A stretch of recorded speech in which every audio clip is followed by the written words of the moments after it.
Welcome back to SG Carmart Reviews. Today we have a new Škoda. It is the Scala.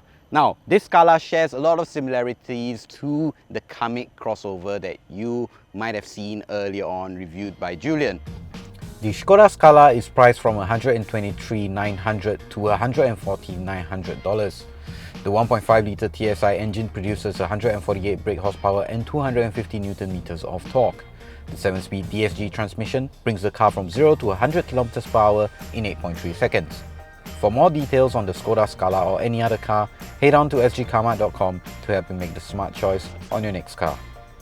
This car is a hatchback, of course, and it comes with 3 trims, from the Ambition Style as well as the top of the line Monte Carlo. Here we have the Style, which pretty much gets everything from safety assistance features to LED headlamps and tail lamps and bigger wheels. These are 18 inches. This might be the best spec to get the Scala in. Now, this car is technically battling with the likes of, say, the Volkswagen Polo and the Seat Ibiza, small hatchbacks. But this is riding on the same platform as them, an MQB A0 platform, but this is stretched. So technically this can fight in terms of proportions and size to the likes of the Volkswagen Golf. There's a lot of good things about the Scala, which I will share in a bit, so stay tuned. At the back, like I mentioned, you do have LED tail lights as well as dynamic turn indicators, which I think many of you guys like for some reason. At the back, it does look good. I do like this whole glass trim piece which extends all the way across here. It looks quite unique. Of course, some of you already know what Scala means. It means stairs. Great. So, the boot is 467 litres big. It is quite a significant size, but it does fall short when it comes to length, as you can tell with the trolley. But it does come with some Škoda's simply clever features, such as hooks, as well as a boot floor that you can lower if you need more space or if you need to hide certain things. Okay, let's talk about the back seats. At the back, there is a lot of space. A lot of space, actually. As you can tell, I am quite happy here because there's a lot of headroom, there's a lot of knee room, there's a lot of wiggle room. It works out very well.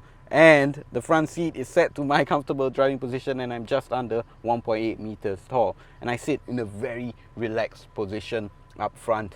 But it works out so well here. I am very impressed because this car is technically a small hatchback. It's supposed to fight the likes of the Volkswagen Polo, like I mentioned earlier, but here there is a significant amount of space, partly because it is a stretched MQB A0 platform. At the back, you do have amenities such as air conditioning vents as well as ISOFIX points, and if you are relegated to the middle seat, there is nothing much to complain about. It is quite good, this car. It is quite impressive if you have a small family, or rather a normal sized family. It works out very well here. So, front seats. Up front, if you are used to cars from the Volkswagen Group, you will be very surprised here. This interior looks very, very different. I mean, just from the materials alone, as well as the dashboard layout and the steering wheel, for example, the car feels really very different and very Škoda-like. If you look at the steering wheel, the style is different. You have gaps here, you have these roller dials, and the fact that you have a gap here, so it's basically a steering wheel which is very strange, but it's quite special, isn't it? You know, at least there's some uniqueness when it comes to Škoda now with this steering wheel. Elsewhere, you have the usual stuff. You have an 8-inch infotainment display. Of course, if you get the Monte Carlo, you get a bigger display, but this works out very well. It does come with Apple CarPlay and Android Auto, and although it's still wired, you have to get a USB-C port or C wire, but it works out very well. If you actually own the car, you just have to end up with a wire. You just have to buy one. And of course, this virtual cockpit. It is very easy to use. There are a couple of styles which you can slowly sort of go around and check it out. Very easy to use in general, but there is one thing which I felt is sort of a letdown. It's the air conditioning controls. Now, As you can tell here, it looks quite simple. You have two knobs to control dual zone, as well as a few other buttons. But if you notice, there is no fan speed control here, even though you can see the fan speed. If you actually want to change that, you have to press menu and touch a screen to do that, which I think is just a bit counterintuitive, especially from a car like a Škoda, because it's supposed to be very usable. This is just an extra step. I know people will just get used to it, especially if you like to keep your aircon in auto. It works out, but for me it's just, why did they do that? It's just a bit unnecessary. But of course there are other features like wireless charging, a lot of space to put your stuff. It works out as a very unique and quite usable interior still. And let's find out how this car does on the road.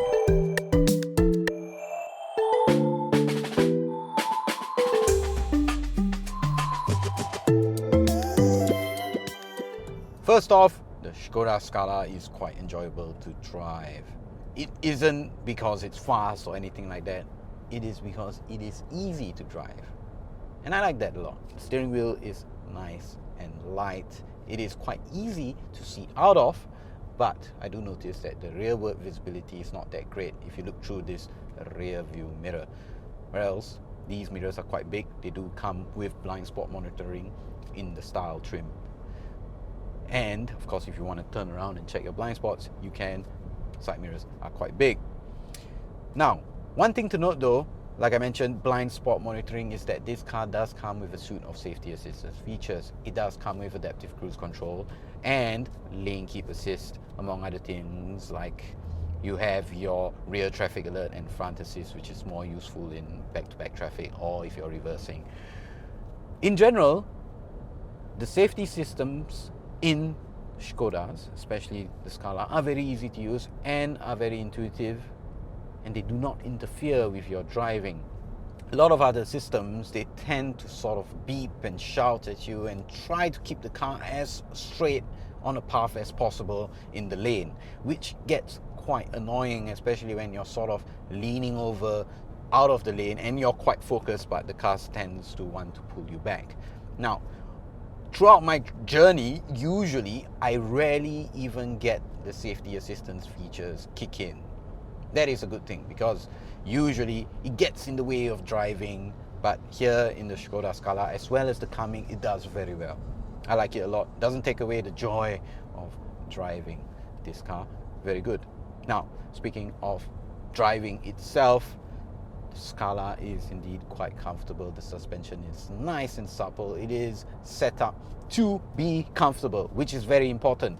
Some manufacturers, especially more premium makes such as BMW and Mercedes, try to make their cars a bit too sporty, which really you don't want that. You want something which will just sit on the highway or pockmarked roads and not really have an issue. Here, it will do quite well, this Škoda Scala. One thing to note though is road noise. You do catch quite a bit of it. I have a feeling it might be because of the tires alone. So if you get a Škoda Scala and swap out the tires for quieter ones, which aren't as grippy, it might work out pretty well. Let's talk a bit about performance. This car has a 1.5 litre TSI engine, the only engine option available, and it makes 148 brake horsepower and 250 Newton meters of torque. Now, if you're not interested in performance, there is a very important point. This car, even though it's a 1.5 litre engine, is in the Cat B category because it makes 148 brake horsepower.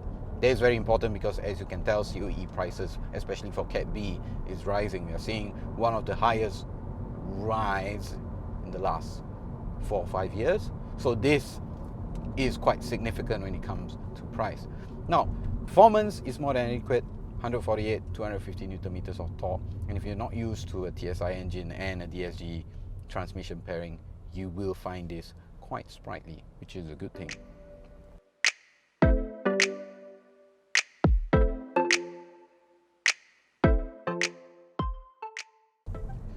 Oh dear, it's raining. So, is the Škoda Scala a will buy, a won't buy, or go try? Well, for me, it is a will buy. I think the Škoda Scala proves that you can get a lot of car for your money and at about $120,000, you can get the Ambition trim, and that should do well as a small little hatchback which can still bring your family around. And of course, if you're looking for a crossover, the Kamiq does very well also. I do like that car quite a bit. This car proves, especially in style and even the Monte Carlo trims, that you do not have to pay a lot of money to get features.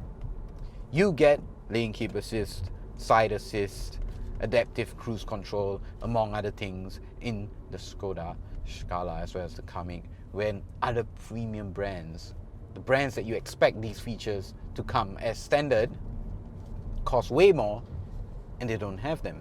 So this car works out quite well for those of you guys who are looking to upgrade and get something a little bit bigger from your usual Honda Jazz and those kind of cars. This does very well. You should check it out. And yeah, pretty much the Skoda Scala is a will buy. And if you want to see more, don't forget to like, subscribe and share this video. And I will see you guys next time. Goodbye. It is raining, which is good news, which means the traction control will be turned off. Traction control deactivated. Yes!